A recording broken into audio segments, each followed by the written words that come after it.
Il est en train de déstabiliser les provinces.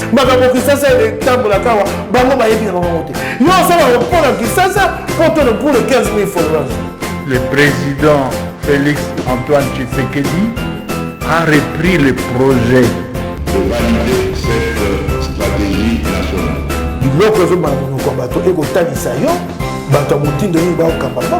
C'est la première fois que vous avez la vidéo na biso abonnez-vous.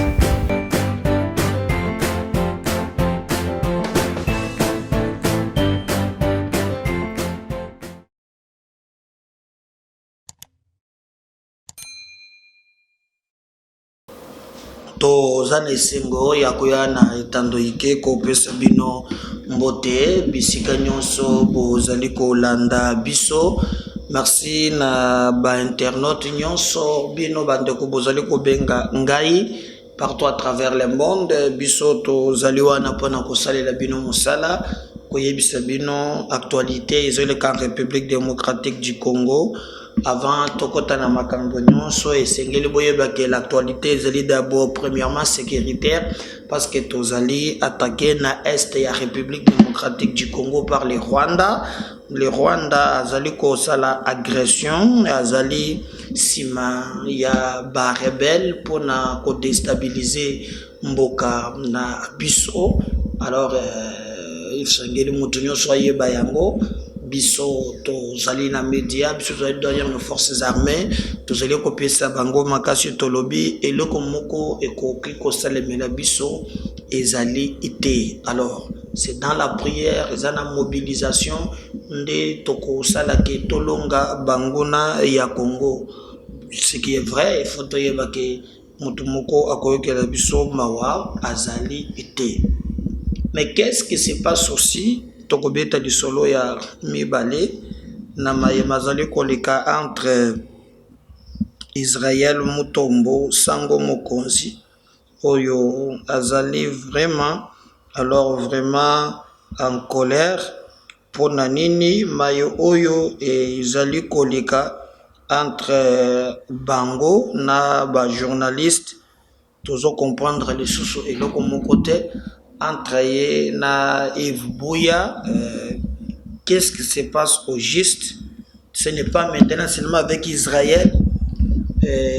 Peter Tianipe à Bimi à côté na Likambwango Likambo ezali ke bazali ko bunda ba musuba lobeki Israël azobibisela bango ba cop na niveau ya présidence. Alors je comprends absolument rien.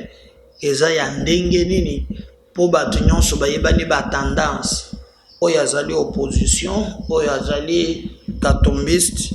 Qu'est-ce que Israël est en train de faire pour na bango? En tout cas toko yeba yango na émission ya mokolo ya lelo bandeko na ngai. Alors boyeba aussi que entre temps to kobeta pe lisolo oyo combat entre FARDC et M23. La MONUSCO note une évolution positive sur terrain. Pour Nabitumbo le capé boyeba ke MONUSCO azali sima ya forces armées boyeza pe même ndenga liboso tango ya Kabila bandiko beta ba kopo wana esengeli boyeba ke la MONUSCO ezalaki toujours wana bien que batu mingi ba apprécier kate présence ya MONUSCO ba monakate apport ya MONUSCO na babiloko wana parce que balobaka même quand on tue les gens à quelques mètres quand tout se fait on accuse même la MONUSCO d'être complice na ba tebele o bazalaka na mebele la MONUSCO ba moni azaka complice na ba makambo ebele ba komina makambo ya ba minéraux ba komina makambo yo ezanga mutu na makolo ba yelite. Mais on les accuse au moins d'être des complices. Mais bango bandimaka pe ba accusation wana te balobaka toujours que ba ya rasima ya forces armées. De toutes les façons aussi c'est pas la MONUSCO de nous sécuriser. Ezali na armée oyo pour lesquels le magistrat suprême a prêté serment pour te abattre la mboka wana via mapinga na abiso. Mais na bitumbo ezo bunda masir terrain MONUSCO lobby azo mona nini moko ezali na vraiment sur terrain makambozo qui est très bien ndenge et sengeli. Alors bisope tozali kolande la poto kochela bino quelques images pour boyeba nini ezali koleka sur terrain en réalité na makambo wana ezali koleka. Alors na Ituri pe on parle de makambo ya sécurité, 8 militaires dont un colonel aux arrêts pour l'implication dans le mafia. Donc ezali pe kokamwa trahison na armée na nini ya mibali na kochela bino pe colonel moko ope ba bomiye kuto na baninga na ye ba découvrir kaza traître ba bomiye mais na Ituri ba kuti na kati armée keza na 8 militaires dont un colonel pour l'implication dans le mafia.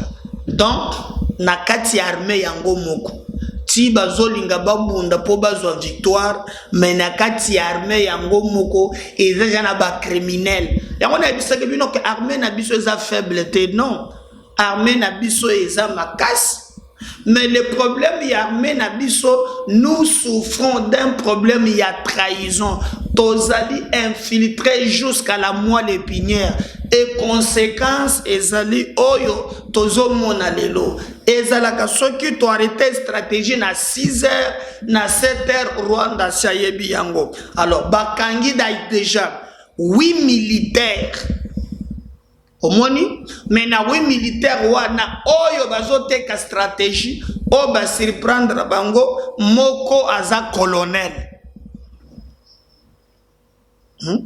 Wana ba peta kabila bamba bango netu makayabu. Twa muto utika kaboye Rwanda komone soki musiribikara bagomika kaboye pa azuka ka nini to colonel.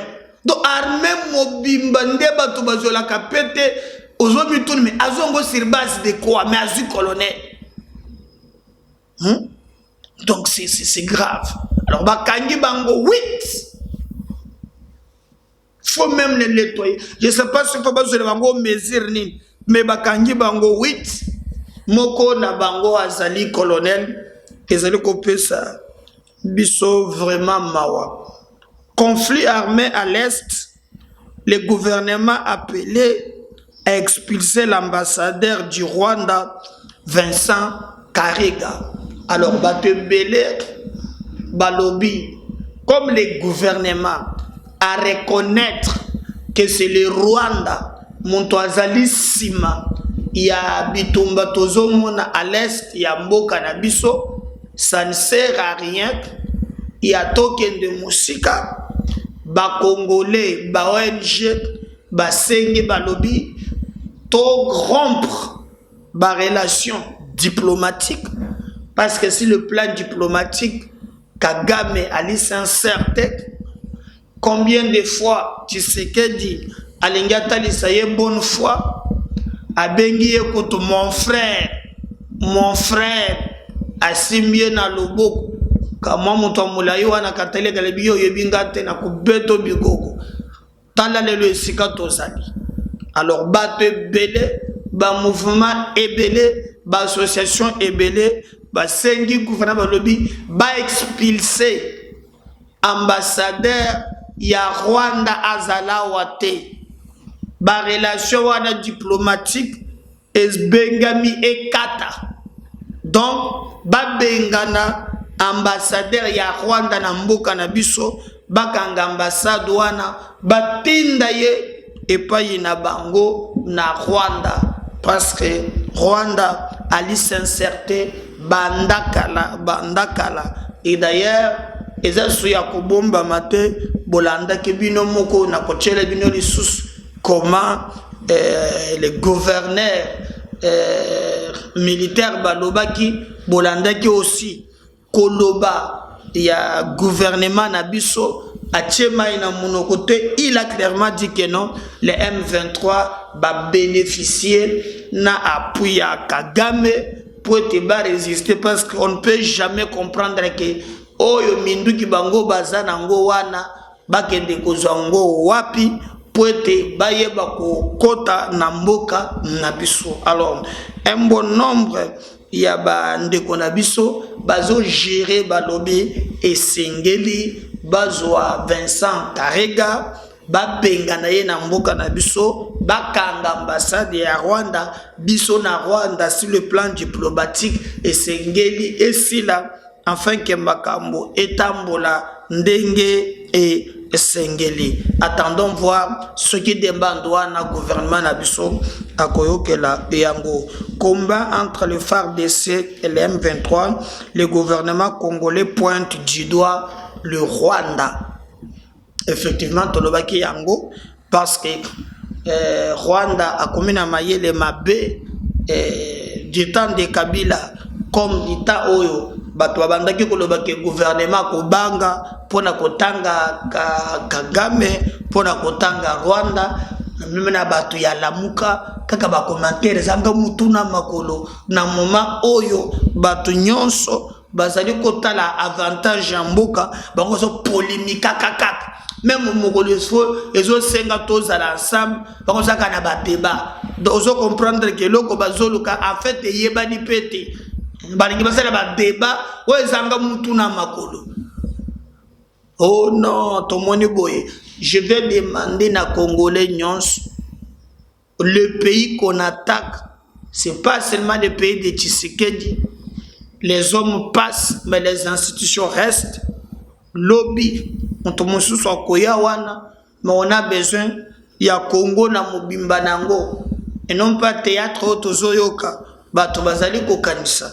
Alors, gouvernement, basangana kilobina, je crois na Sama Lukonde, mais Sama Lukonde ango pozoyo kayete quand même des alaka, hein? Moment ya guerre, on sentait quand même premier ministre, hein? Moi un peu zolo, oui mais me comme menda zalaka, hein? Il y a aussi communication et guerre, hein? Ozolo bane tozo chaba sokana munoko, hein? À part le gouvernement c'est au change, tu sens pas que, hein? Il y a aussi des moments où la communication est très importante. Hein? Il y a une communication de guerre, une communication agressive. Hein? Tout le monde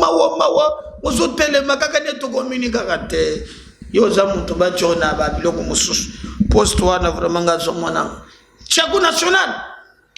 Ah, moment ya boy. Mais il vous donne l'espoir. Et comme le policier, commissaire, il y a la police, bien qu'on a vu ça, la police n'était pas gomme. Bon, comme un lobi. Hein? Bozo Mbeli, Bozo Licheti, Babo Mabiso. Non, on ne communique pas comme ça, monsieur le commissaire. Hein? Aujourd'hui, c'est même moral, il y a des troupes. Même psychose, on ne communique pas comme ça. Communiquez ça.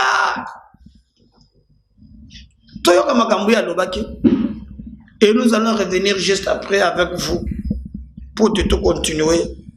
Dans l'émission Nabiso, il y a Mokolo, il y a les MKB officiels, votre chaîne de vérité, parce que cette chaîne, tout créé uniquement pour Nako Yebisebino, comment l'actualité se déroule en République démocratique du Congo. On suit, on revient juste après. Canabiso, ils ont été attaqués. Ils ont été attaqués par les bandits Tobengi M23. Bayaki, Babongi Biso, na territoire ya Rutshuru, na Jomba, Ulandaki, je crois que police yote s'informaka.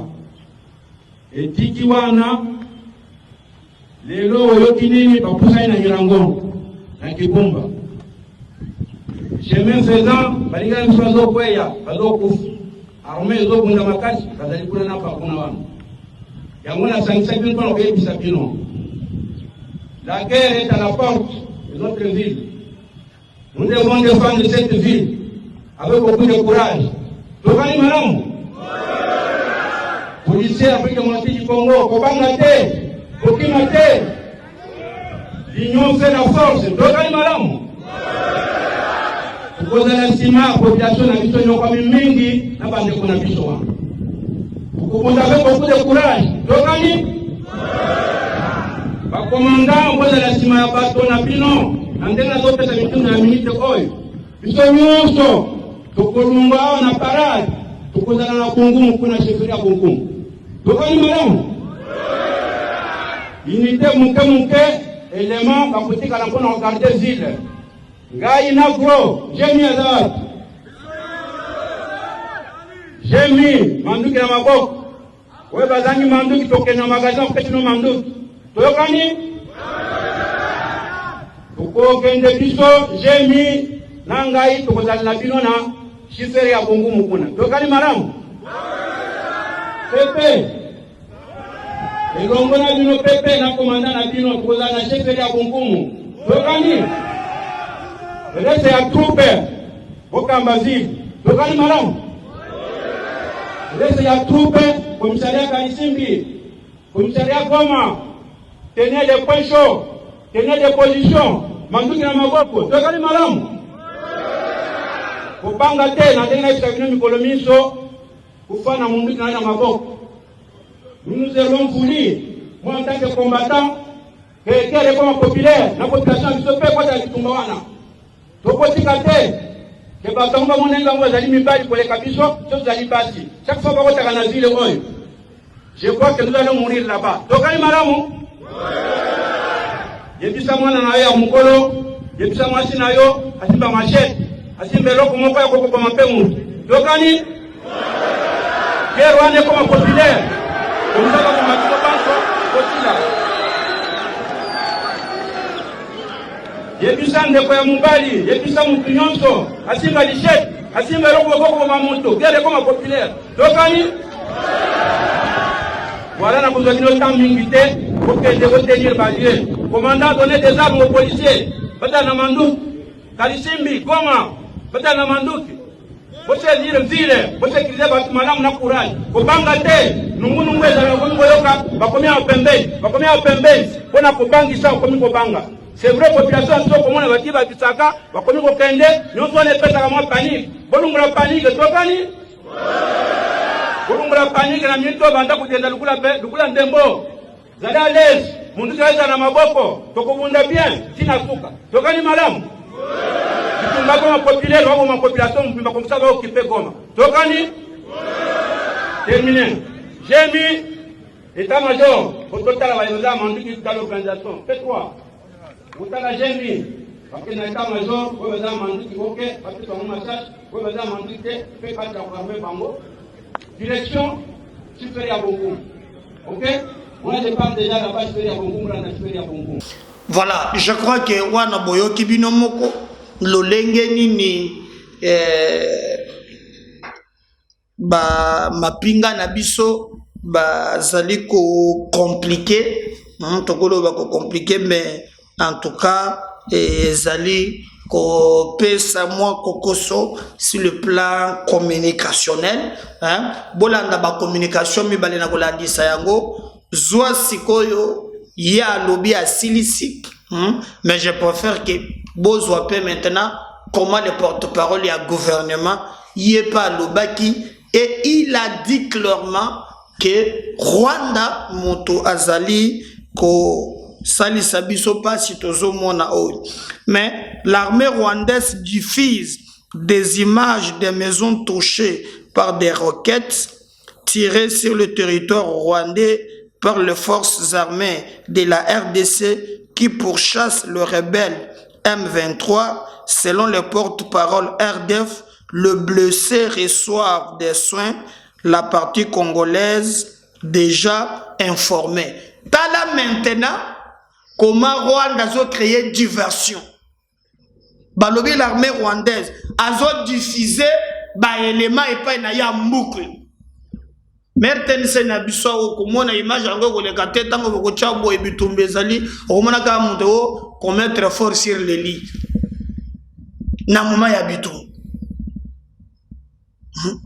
Mais déjà Rwanda est pas inaye, c'est pour montrer une dimension oyo bato bazali ko tenir pour na ko distraire biso ko benga sympathie ya ba au babengi communauté internationale qui parfois bazape ba complice balobi l'armée rwandaise diffuse des images des maisons touchées par des roquettes tirées sur le territoire rwandais par les forces armées de la RDC qui pourchassaient le rebelle M23.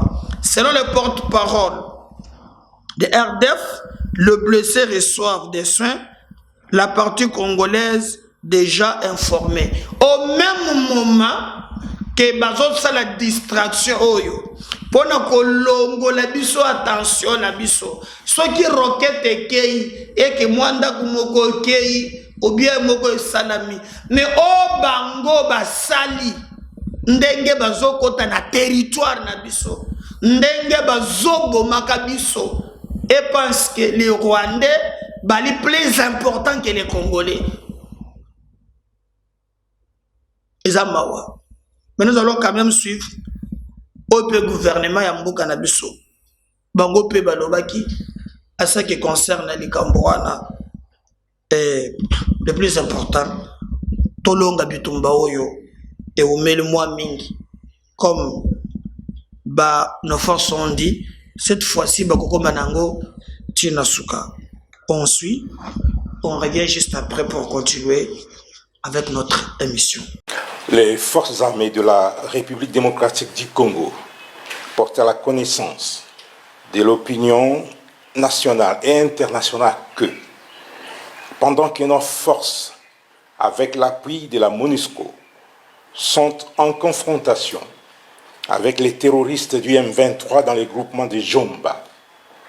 Plus de 20 obus et bombes tirés de l'est vers l'ouest de l'axe routier Goma-Rutshuru ont explosé hier, mardi 24, et aujourd'hui, mercredi 25 mai 2022, sur le territoire congolais à Katale, non loin de la piste d'aviation de l'Institut congolais pour la conservation de la nature, ICCN, à Rumangabo et les environs. Comme si cela ne suffisait pas, la position des forces armées de la République démocratique du Congo de Ruhunda, située dans le versant ouest de la montagne de Karisimbi à Kibumba, à 20 km à l'est de la ville de Goma, a été attaqué la nuit de lundi 23 mardi 24 mai 2022 à 3 heures du matin. Les combats se sont poursuivis jusqu'aux petites heures du matin et les forces royalistes ont repoussé l'ennemi. Dans sa débandade, l'ennemi a abandonné des armes et des effets militaires récupérés par les FARDC. Il s'agit notamment d'un mortier 60 mm, d'une arme AK-81, de 8 roquettes anti-tank, d'une chaîne de munitions de l'arme PKM, d'une paire de tenues militaires, d'un casque et de 2 gourdes militaires non utilisées ni par les FARDC ni par les terroristes M23.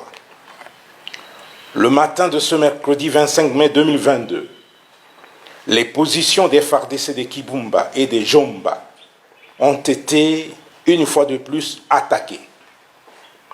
Les forces loyalistes déterminées à ne laisser aucun centimètre du territoire national à qui que ce soit se comportent de manière professionnelle sur le terrain, aussi bien à Jomba qu'à Kibumba. Ainsi, le gouverneur militaire de la province du Nord Kivu et commandant des opérations a saisi le mécanisme conjoint de vérification élargie de la conférence internationale.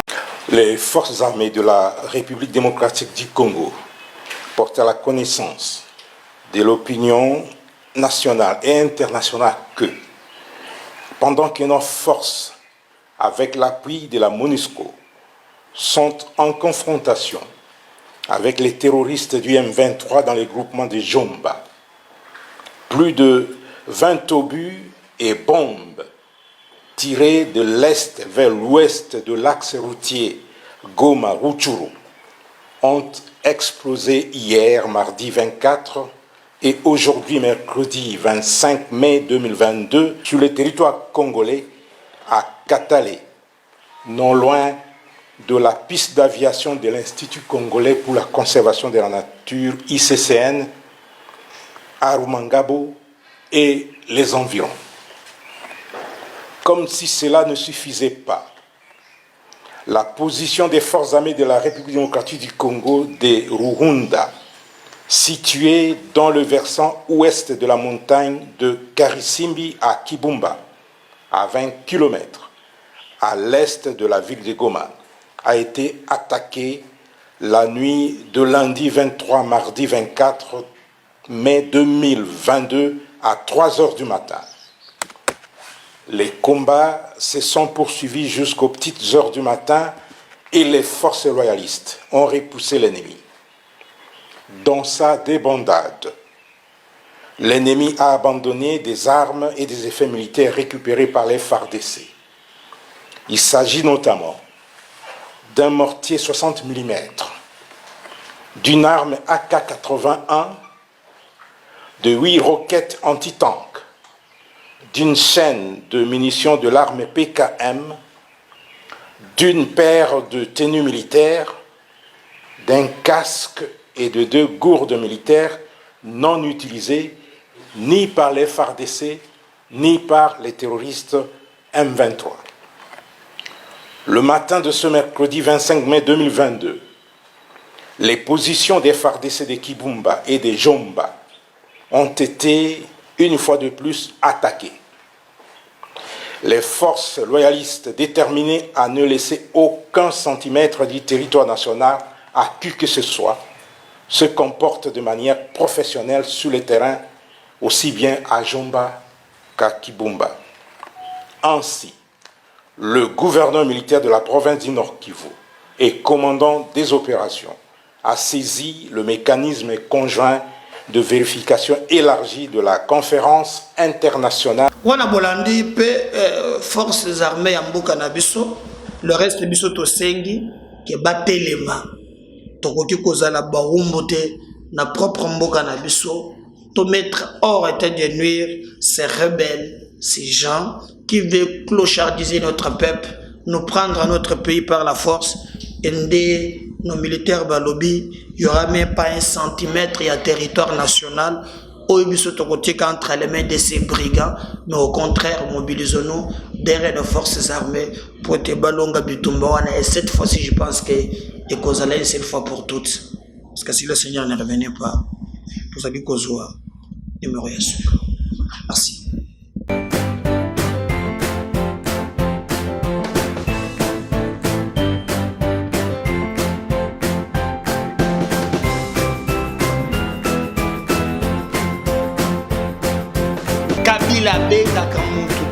Il est en train de déstabiliser les provinces.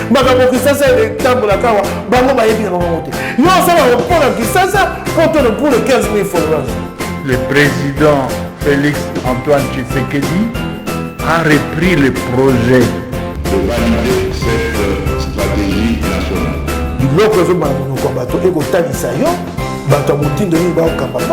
C'est pour la première fois que vous avez la vidéo.